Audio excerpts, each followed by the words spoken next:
Welcome back. In this video, we will learn about creating an Excel sheet that guides users to put in the correct information.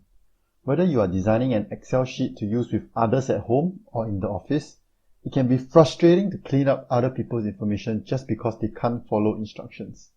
To save you time on formatting other people's crap, Excel's data validation function is really useful. For example, let's say I share this grocery Excel sheet with my housemates. I want them to tell me how many of each item they need to buy, but I want this in figures and not text. Here's how to force them to do so. Select the cell you need to apply this to. So in this case, I need these cells. Then go to the Data tab. Under Data Validation, click it. So now I want to allow only whole numbers here, and I don't want any negative numbers. So I'll choose whole number greater than or equal to 0 and click OK. So now if I input whole numbers more than 0, that's fine, no issues. But if I put something that's less than 0, Excel will pop up and tell me that this is not allowed.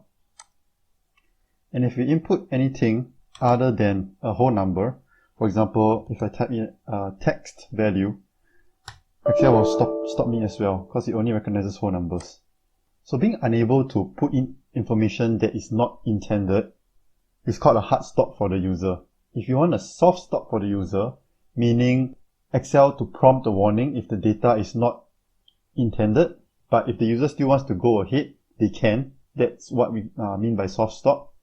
You can change that under the settings in data validation as well.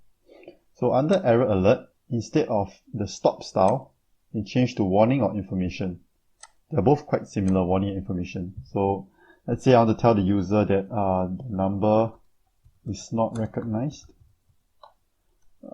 Please check. So now when I enter something that's not recognized, not a whole number, there's a prompt and I can click either yes or no. If I click yes, the data can be entered. So this is what we mean by soft stop, and Excel prompts an error because this is a text that you cannot recognize. Another really useful function for data validation is if you want to have a drop-down list for users to select. So let's just select the same cells here, go to data validation, and now we want to choose list instead of whole number earlier. And my source of options I need is over here. So we just select this range. Make sure that the in cell drop-down box here is ticked. If not, it won't appear as a drop-down menu later on.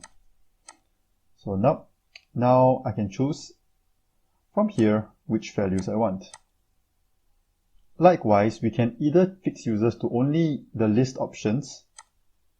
So let's say if I want to choose 6, I can't because it's a hard stop. So we can change this to warning or information. So I'm going to choose information right now. So if I want to choose 6, that can be allowed. Okay, now for more advanced users, this is a really useful hack that data validation can do.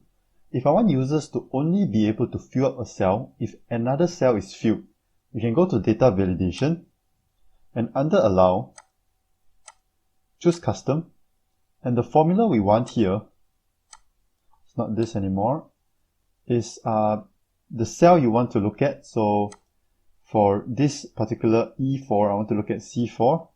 If it is not blank. In Excel, not equals to can be represented as the left and right angle brackets. For example, 2 equals to 1 plus 1, but it's not equals to 1 plus 3. And blank is represented as a pair of inverted commas.